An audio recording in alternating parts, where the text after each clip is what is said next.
to get on the peds to get better. Coaches and trainers and teams will say, oh, look, there's, I could do this. Same with athletics. I always remember, I know we're going a bit off-piste here, but I always remember Dwayne Chambers, right? I used to work with a company called Stella, athlete management company, and Dwayne Chambers was one of the guys that we represented, athlete. He used to come in the office. What a lovely man. What a lovely man. He's a very nice guy. Went away, started training with, I think it was Victor Conti, actually. Training in America. Comes back, goes to compete, fails a drugs test. Banned. I'm like, no. That's a mistake. That's a mistake. No way Dwayne Chambers would do that. No way. All it is, goes out there, he's around other athletes. This trainer's saying this, they can do this, everyone's doing it. You know? Random testing. Naivety. Yeah, but random testing in camp. It's not a lot to ask in a sport like this, is it? Yeah, but at the time of... Well, we're going way off the beaten track. But at the time with Dwayne Chambers, I remember Dwayne Ledejo kept on going on saying, nah, he's a cheat, he's a cheat, he's a cheat. From ages he used to tell me that, because we used to train together down at the First Space Gymnasium. Myself, David Hay, Adam Booth, Gary Logan, and he always used to say that about me. So I hear that, yeah, I can imagine, like, under peer pressure, like, this happens, it happens in most things, because people want that extra edge. I guess when the money's there, there's money, man. It's like cycling. I mean, the famous video that they done, the film with Lance Armstrong, when he's starting out, but he's going up the hill, and all these guys are going past him, and he turns to the bloke who he's sort of struggling with and says, "What's going on here?" And they said, "Well, what do you expect when they're all cheating on drugs?" And he's like, "What? Well, they're all doing it." That was their defence. Random testing. It is the only way. Right, we're going to move it on. We're going to talk about George Groves and Chris Eubank. Their all-British super middleweight title clash is on February the 17th, and the two fighters met for a press conference yesterday. And as you would expect, the mental games have already begun. Here's what both teams had to say. I thought Junior would be much more reserved, try and keep his cool a little bit more, play his cards close to his chest. That's usually how he carries himself, you know. Maybe to some people it might not be so evident, but a few things he bit at, and maybe a few things might dawn on him that, you know, the stuff I'm saying that you don't like to hear might be an element of truth in it. I believe there is, and we'll see if he listens. Was he being insta-famous up there? Maybe. Well, we'll see how it comes out. Do you know what I mean? You know, I'm not really that into with social media this day, and so don't want it to come across as if I am at all jealous. I'd quite happily deal with a world that wasn't sort of social media driven. But yeah, you know, I believe he's built a career off of social media. You know, I'm yet to see what they talk about. Yeah, he's got a great engine, fantastic engine. He can punch. He can punch from the ankles and let his hands go. I don't think he has the punch power that they talk about. He can't punch it like heavyweight. Of course not. He can barely. He probably can't even punch it to middleweight. You know, he's a middleweight. Yeah, it's going to be interesting. I think, you know, from George's perspective, he's been there, done it. He's had bigger fights than this, and yeah, albeit he's lost them, he's still taken a lot from the experience, and he knows himself now as a fighter. He knows when to peak. I've sort of helped teach him that what he was doing right, what he was doing wrong, and I think, you know, he gets it just as much as, you know, as all the other top fighters. You know, so he understands his body now. A world of pain. That's what I'm bringing. To put it simply, this is the fight I've been working for my entire career. A world level mega fight in Britain against a legitimate world champion. It's everything that I've been working towards, and I'm not letting anything slip through my fingers. Any mind game he tries to play with me it has backfired today. I saw a lot of weakness in his demeanour, in his attitude, and things he was saying. He's focusing on all the wrong things. He's sitting up there talking about the relationship I have with my father. Why are you worrying about that? Why is that in your mind? Talking about I wrap my own hands, and all these things are irrelevant. They shouldn't even be coming into his mind. They're not coming into my mind for him. I see Eubank stopping him inside 7 rounds. That's my prediction. He's too young. He's too fast. And all I say to him every time, even when he's sparring, don't get hit. It's as simple as that. Don't get hit. What do you want to get hit for? Move, slip, move to the side. He knows what to do. You ain't got to tell him what to do. You know what I mean? When I trained his father, I knew what he was. I knew how clever he was, and I thought to myself, best thing, I was with Ray Cartouche, and he said to me, that kid's brilliant. I said, yeah, you know, the best way to train him? He said, what? I said, leave him alone. He said, I'll make you right. You talk to a lot of ex-fighters, and they'll be the same as me. When a kid's that talented, leave him alone, step back. And if you think he's making a mistake, tell him, but you've got to tell him in a way that he thinks it's his idea. Right, this fight has grabbed the public's attention, Eddie. Yes or no? Yes, very good fight. Very good fight.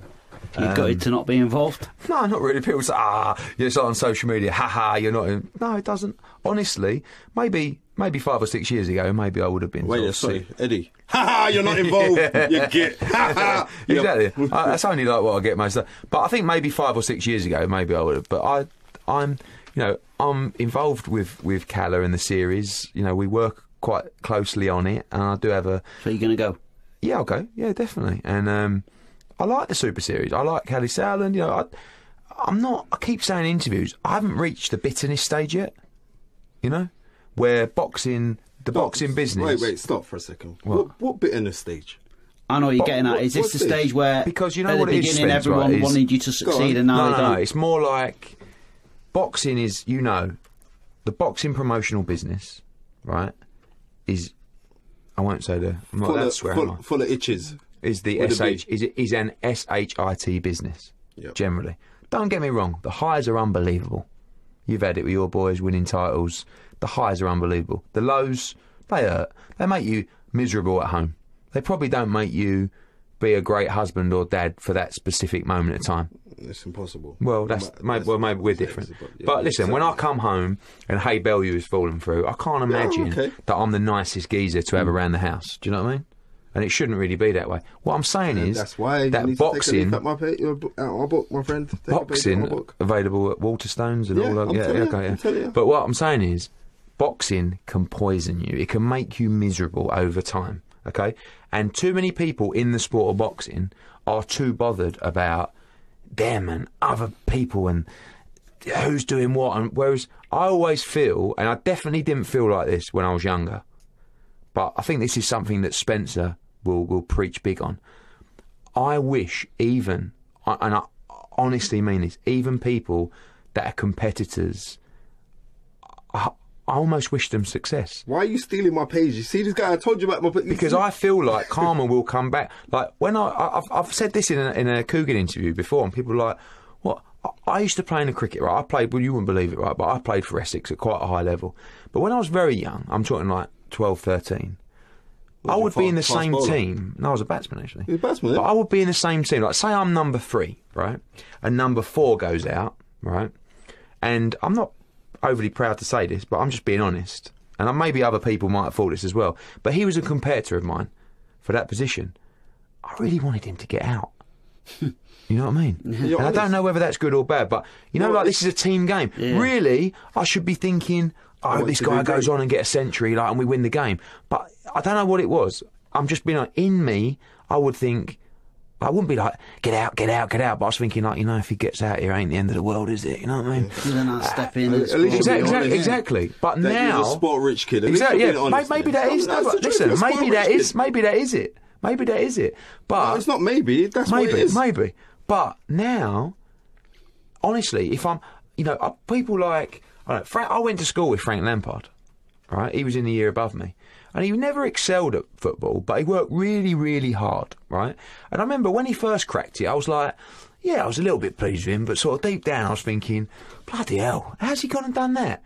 Now, he's one of the people I probably admire the most, because he was a sort of similar position to me, where his dad played football, and it was always like, oh, Lampard's got in a West Ham team because of his old man. He worked, trust me, even at 15, 16, I would go home, I would see him out on the fields on his own, with cones, doing sprints, everything. He worked so hard. So what I'm saying is, I wish people success. Like, with the World Boxing Super Series, trust me, how many promoters are out there that want that to fail? Probably all of them. I want it to succeed. I want it to succeed for Calla. I want it to succeed for the sport of boxing. You know, even Warren stuff. I want that to grow, because if that channel can do well, I can put more pressure on Sky. Sky will be more competitive. The whole business, the industry will be more competitive. More money will come to the sport.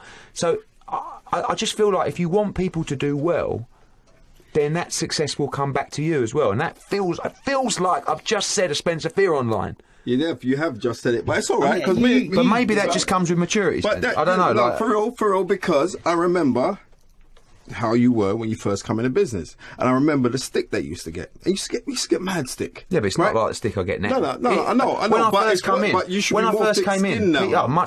when I first come in, Spence, people going to me, yes, new blood, go and rip up the system. I went in, I ripped up the system, and we became number one. Now, boo, the evil of boxing. But we haven't changed. No, you haven't changed. You was evil in the beginning. But what I'm trying to say to you, maybe you're right. There's a grand plan right from. But you talked in then about. Where we going with this? Anyway, Groves Eubank. Yeah. You want that World Series to succeed. I'm going to go off on a tangent. Come back to Groves Eubank. And you've let. You realise when there's opportunities. So John Ryder fought Billy Joe Saunders. Callum Smith's in this series. So you've got a pedigree of your fighters going off and having opportunities elsewhere. Is that something that would continue? Yes, I think that's what makes us different. When we sign a fighter, it's not... Listen, if an opportunity comes up for you, I'll give you an example. Crawler against Flanagan, right? They made us an offer. It wasn't enough. We made Terry Flanagan a huge offer that I know for a fact he wanted to take. He wasn't allowed to take it. That's the difference. If Anthony Crawler got an offer that I feel was unbelievable, was going to benefit his career, was going to secure his financial future, there would not even be a discussion. I would phone up Adam Smith, I would phone up Barney Francis, and I would say, I know he's our guy, we cannot stand in the way of this opportunity. So Frank Warren's been quite vocal about wanting to make Burnett Zolani Well, Tete. that's not an example of a fight that's going to secure anyone's financial future. I will be very honest about the Burnett Tete fight and tell you this is a tough fight with Tete, who is an excellent fighter, as is Ryan Burnett. And by the way, it's an unbelievable fight. And sooner or later, we'll have to take it, because that's what you want to do. You want to, you're going to, we've unified, we might defend, then we'll unify again. But to be undisputed number one, you've got to fight this guy. You have, but also, Ross, at the same time, Ryan Burnett earns the same money for a voluntary defence than he does to fight Zolani Tete. So you're saying that you'd swerve that one because it's risk reward for the time being. For the time being. And let me tell you, Ryan Burnett wants to fight the very best, but call me the bad guy. I will not let him fight Zolani Tete for average money. No. But unless we get to a position, and this is a bit like Anthony Joshua, where everything's secure. Okay. It doesn't become... I want to build Ryan Burnett's financial legacy. I want him to have his house all paid off. I want him to leave the sport of boxing saying, I can't believe I've done it. I've won world titles. I've got my houses. I'm all set for the future. And we're not there yet. We're nowhere near there. But let me get there before we gamble. And if we're going to gamble for the wrong money... You're going to gamble big. Listen, I always say that. If we're going to gamble big. Against Tete, we're not gambling big. What are we gambling for? Yeah, we're gambling for respect. We're gambling for credibility. We're gambling for a belt. You can't eat credibility, respect, or a belt. Yeah, but lineage of boxing doesn't necessarily say that we're doing this for the money. Sometimes it's the fact you know better than that. I do know better than that. The first aim has to be financial security. Exactly, and that's my job. That's my responsibility. I would not forgive myself if I put a fighter in a fight that difficult for poor money and we lose it all by just trying to do the right thing for a couple of blokes on the internet. I'm sorry. Yeah. That's the truth of it. And Scott Quigg. That's why you should have had me as a promoter. If I was your promoter when you were younger, you'd be sitting in there. You'd have the bling on. Do you know what? You wouldn't even be here. Yeah. You'd have your own podcast. No, but the whole point is this: is like if you was my promoter back then, maybe I would have done better. But the thing about it is this: is about passion and where your passion's at. My passion is that I'm fortunate enough that I get to inspire a lot of people to do the right thing. So much so that even you take a leaf out my book. I do. He's got about 20 houses anyway. Who Spence? Yeah. But ultimately, the buck stops with me. I don't mind. Don't get to the tax man my business. What's the matter with you? I keep saying Spence, you agree, don't you? He'll agree with this one as well. Fighters need to be protected from themselves. If it was up to Ryan Burnett, he would fight Tete next. No problem. And of course he wants as much money as possible, but yeah, whatever, how much is it? Yeah. You know, they want the glory, but it's our job to protect them in the toughest sport of all, to make sure we look after these fighters. And I'm sorry if it means waiting an extra 1 or 2 fights before we fight Tete, but I'm just being honest with you. The Tete fight will not be next. Let's bring it back to Eubank Groves very quickly. Yeah, sorry. And then we're right, because we're going to move it on. But who wins that? I think Eubank wins that fight. I think it's a really good fight. I thought Groves looked much bigger yesterday, as he did against Cox as well. I mean, Cox is a middleweight, really, I think, and I'm seeing him on Friday to discuss that. But Eubank is really a middleweight as well. Freshness might be too much in that fight. Eubank very fresh. Yeah, well, what about experience? Don't you think experience is going to count in this fight? And there's been Do you know what I think? There's been a lot of pressure being put on Shane McGuigan here. I rate Shane McGuigan as a very good trainer. You're looking at me as if you're surprised to hear me say that, but I'm not saying that he's going to come round for scones and jam on a Sunday. But I do respect him as a trainer. I think he's a very good trainer, and I believe that trainer in what aspect? Tactics. In tactics, you think he's good at tactics? I don't know about. Is he good at employing this? I'm not disrespecting Chris Shane, but do you think that he's good at employing those tactics come fight time? Because like more than anything, it's the little subtle things that a corner man can say that can G a fighter to bring him to that next level. That all depends on their relationship, doesn't it? Yeah, and we don't know that. But he had a very strong relationship with Frampton. And in the second fight with Leo Santa Cruz, he came up short. He came up short in reading the fight. He came up short on giving tactical advice within that fight. And I think that could have, and everybody was whispering about it, but on the people who really know boxing, who I respect and who I will sit down and speak, and we speak to them and say, like, I thought that he showed that inexperience in that fight. George Groves is saying, listen, everything's superb with me and Shane. So, and it's our camp. He's about his camp, the camp. Eubank saying, sod the camp's not going to help you come fight time. This is what I think. I think it looks like Groves and McGuigan gel well enough to come up with a great game plan for this fight. Let's have it right. Do you think they can administer it? Yes, I do. And I think I'll just say 2 things. Number one is, I think that one of the reasons George Groves performed that way against Carl Froch is because he was bright enough to employ the game plan that was instilled in him. Although Booth and Paddy... it was Adam Booth. Let's get it right. It was Adam Booth. And that game plan, there is another trainer who I think comes up with great tactics in Adam Booth, right? But what I'm saying is, I think George responds to relationships, and I think that the key to George winning that fight is his tactics and how... I know that sounds obvious, but his tactics and how they're administered on the night through him and Shane. With Eubank, I think his downfall could be they don't have that. Ronnie Davis is a great, great man. He don't really listen to Ronnie Davis. He does his own thing. And at what level, Spence, can natural ability get you so far that in a fight where it breaks down, Billy Joe might be a good example, you can't adapt? 4 years ago. But what's he going to do in the fight? Is he just going to do what he always does? But what I'm trying to say is I believe that with Eubank, here's a man that throws combinations of 30 to 40 punches, even though it's been against lesser opposition. And George Groves did touch on the fact that this game's about levels. And when everyone used to say, the cliche levels, what level? But there are levels to this. Do you know what I mean? Levels not just in fight, but in training and everything. Right, exactly. And sometimes it is the relationship that you have. He's got a decent relationship enough with Ronnie Davis to know what to do. And I think that when he puts them punches together, you got a sharpshooter in George Groves. The worst thing that you want is when you're starting to get your tail end and you're getting a little bit older, that you got a guy that throws so many punches. And I think that's the key to the fight. So who wins for you? For me, I got Eubank winning. And can Groves hurt Eubank? Yes. Of course he can. He's still got power, he's got a good right hand. But in saying that, I believe that Eubank Jr. is tough enough to take anything that George has got. But it's going to be a good fight. Right, another British super middleweight who'll be feeling a bit left out is surely James DeGale. He's back in action in December, defending his IBF title against Caleb Trex on a Box Nation card. He told Tim Hobbs he's delighted to be fighting in London once again, and who he favours out of Groves or Eubank. Yeah, it's been a long time. I ain't boxed in London for about 2.5 years. My last 4 fights have been in America and Canada, so I'm really looking forward to this. I can't wait. It's in London, and as you said, it's my homecoming. I can't wait. Tell us about Caleb Truax. What do you know about him? I mean, I see he's ranked 7th by the IBF. This is a perfect fight back for me.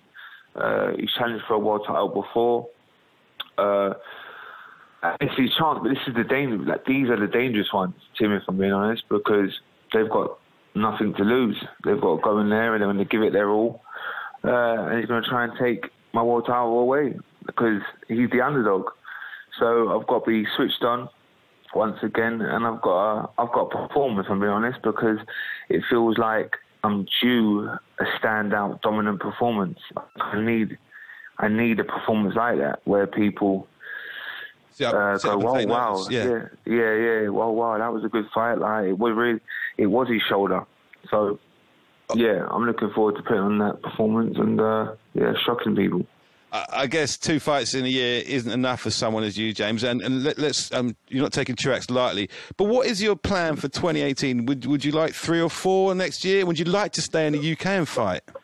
Yeah, listen, I'd like to have 3 fights next year, but we'll just have to see because you never know in boxing. But yeah, the plan is 3 fights, and the plan is to box in London. Like, I'm a London boy. I'm proud to be from London. I love my city, so this is where I want to stay. But if there is an opportunity where I'd have to go to America to fight because everything works out that way, I'd have to do that. It's not a problem. But yeah, ideally I'd like to stay in London and defend my world title over here. Obviously, the Groves Eubank one, James, is the forthcoming one. Now, first of all, who do you think wins that? I know you've asked this a million times, but tell us clearly, who do you think wins? I think Groves wins.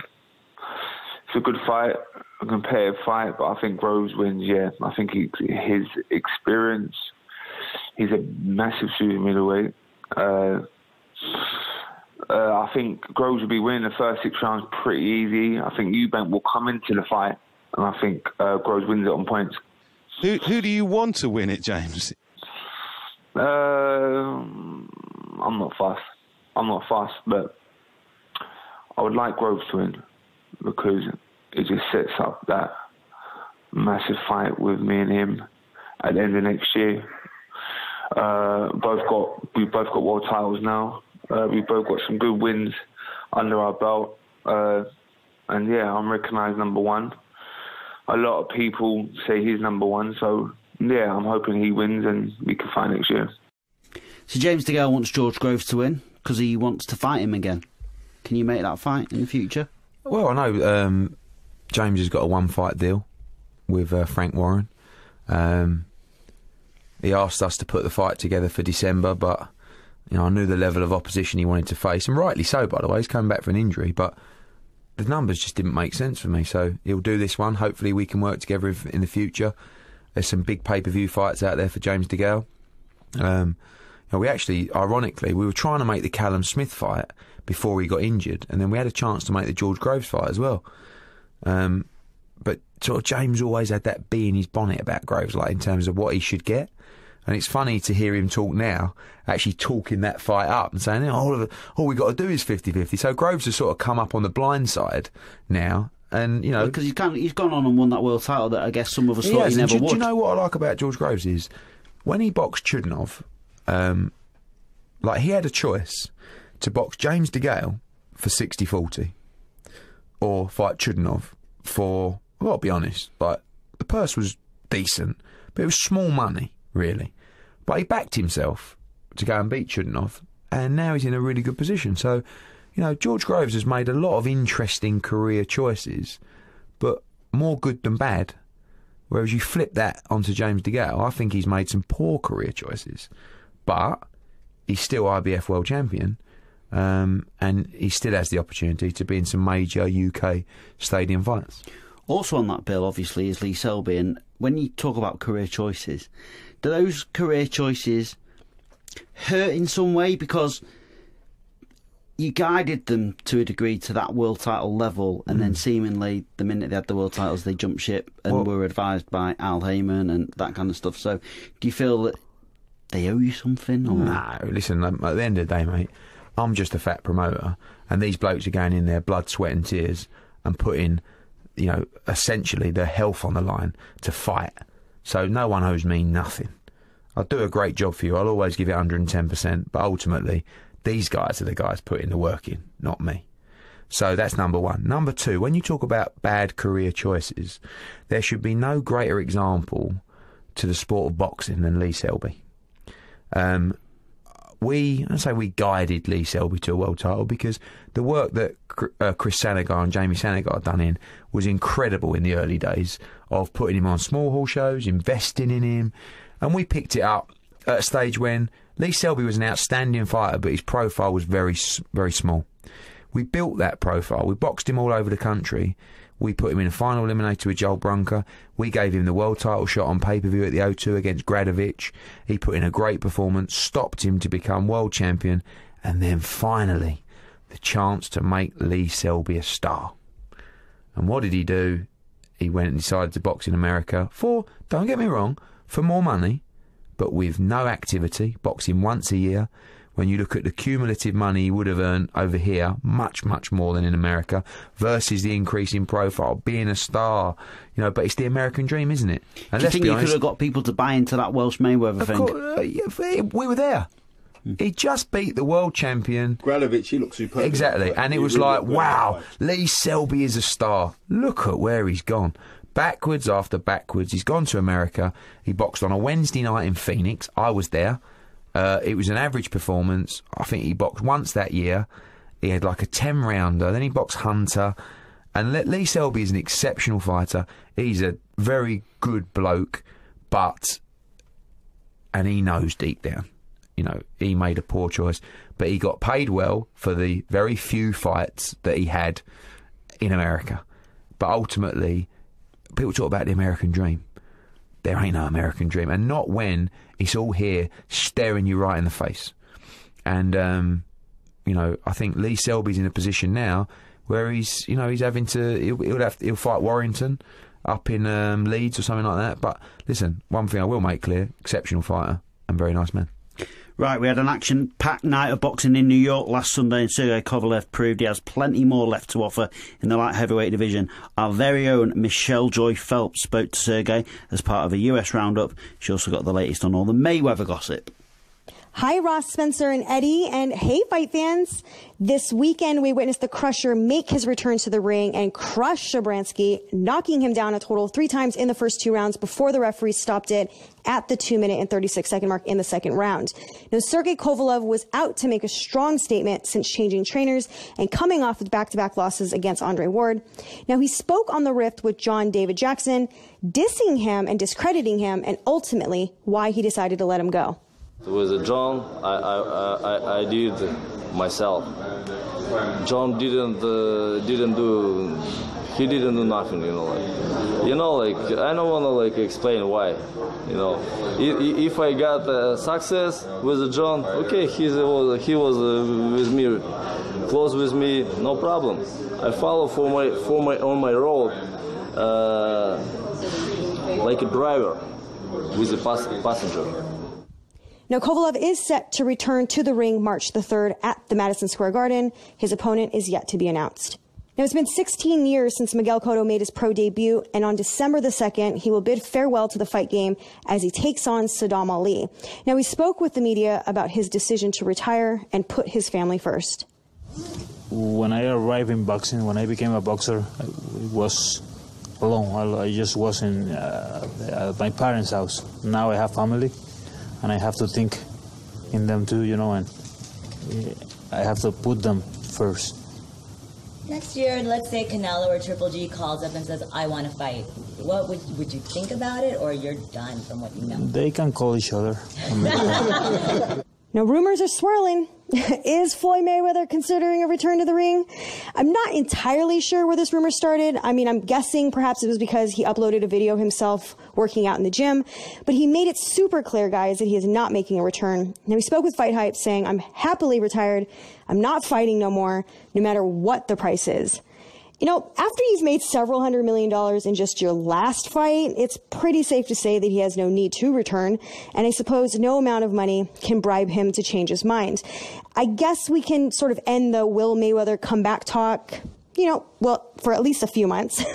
I'm convinced no one will ever be 100% sold on him retiring. His nickname is Money after all. And Jason Quigley has confirmed he will not be back in the ring this year, but plans to be in early 2018.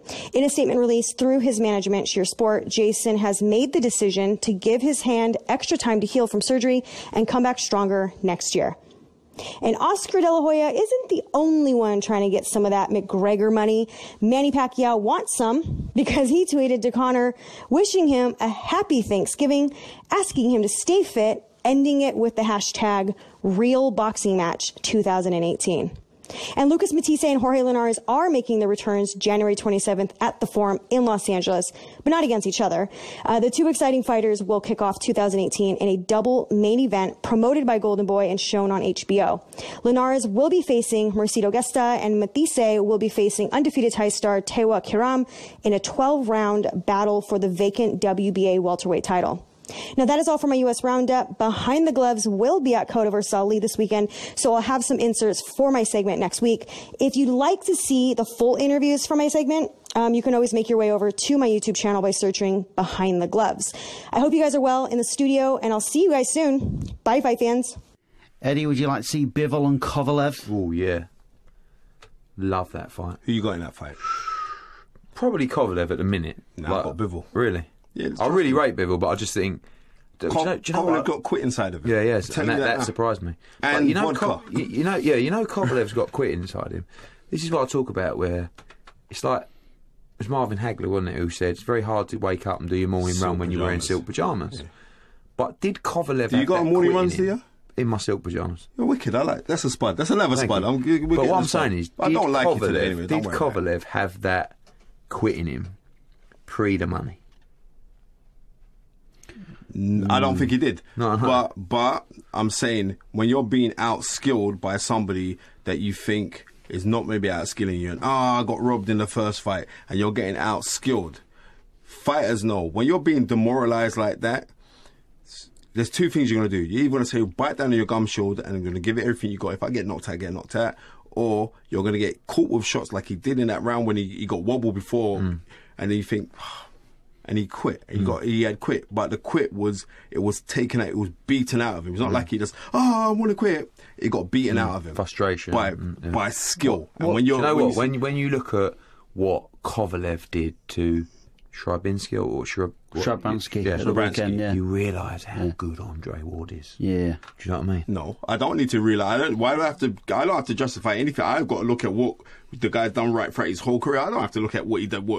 Yeah, all right, come on, mate. Come on, mate. But what I'm saying is, it reminded me. Okay, not realised, because I know how good he was, but it reminded me how good Andre Ward. What I love about Bivol is just his characteristics, his patience. He's just got that. I met him for the first time, and I was like, I'll say the word again, Spence. You're a bad man. Right, you are. He manoeuvres guys into his shots. He's a. Is he going to be on Matchroom USA? Yeah, I think we're going to do. I mean, I think he's got one fight left with main events. We're happy to work with main events. Main events are well set in the light heavyweight division. They've got Barrera, who looks like it's next for Bivol, and then they've got Kovalev, and But the great thing about Bivol is, and World of Boxing, they back their man. They'll fight anyone now. Do you know what I mean? And working with a fighter who has that mindset and that position is so exciting. Because you know what I said to World of Boxing about Bivol? I said, you know what? This might shock you, Spence. Go on. I said, I don't care about the money with Bivol. I just want to be involved. Because you've got someone there that can beat them all. Do you know what I mean? Well, you've been smoking. Yeah, no, you're right. I had a funny turn. What did that shot sound like in Monaco when it was like... and it wasn't even... You know, it was just like he says, he walks him into position, so it's like the foot to the side, he just comes back in, bang, and it was short, it was crisp, and by the way, it gashed Trent Broadhurst from his eyelid all the way down to his cheek. So, exciting times for the light heavyweight division. But what I said to Bivol's guys was, you've got to start the promotion now. He's got 900 Twitter followers. I know that's not the be-all and end-all, but you've got to make kids like this a start, because you know what? If you don't build them on the way up, when they get to the super fights, they can't earn the money that they should do. I'm getting serious daggers from the producers in there. You've got to go. We've got 2 more questions, and then you're out the door. Oh, right. Scott Quigg's future, what's next for him? I had a meeting with Scott Quigg on Monday in Manchester, and he wants the winner of Santa Cruz Mares. He's going to be the mandatory with a WBA. Obviously, he's looking at the Frampton, Selby, Warrington mix, but also realises that sort of stuck for the next 6 to 8 months. We're talking to Top Rank about the Oscar Valdez fight, which is, by the way, a great fight to watch. Dangerous fight, both, very aggressive. I think Scott's in that position now where he's had the Carl Frampton fight, made a lot of money, and now went with Freddie Roach, had Cayetano, had Simeon, had Jefimovic. So he's had his 3 learning fights with the Roach camp. Now it's time. It's time to be slung in. Do you know what I mean? And he wants that. He wants to be slung in against anybody. I did say to Scott Quigg that sometimes we must keep relevant and we must be in fights that people are quite excited about. And one name I did throw into the mix was Kid Galahad. Okay. I just thought that... What about McDonald? Yeah, I think, Jamie's going to move from Bantam to Super Bantam, but then he talks about moving up to Feather as well. So, that's a possible fight as well. I'd like Jamie to try and fight for a world title at Super Bantamweight, but I looked at the Kid Galahad's making a lot of noise. Scott Quigg don't particularly like him.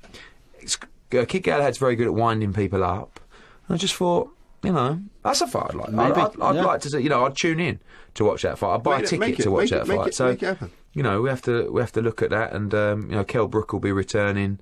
So it could be an undercard fight for Kell Brook. It's a big fight. Bloody hell, Ross, I'm glad you ain't in charge of the budgets.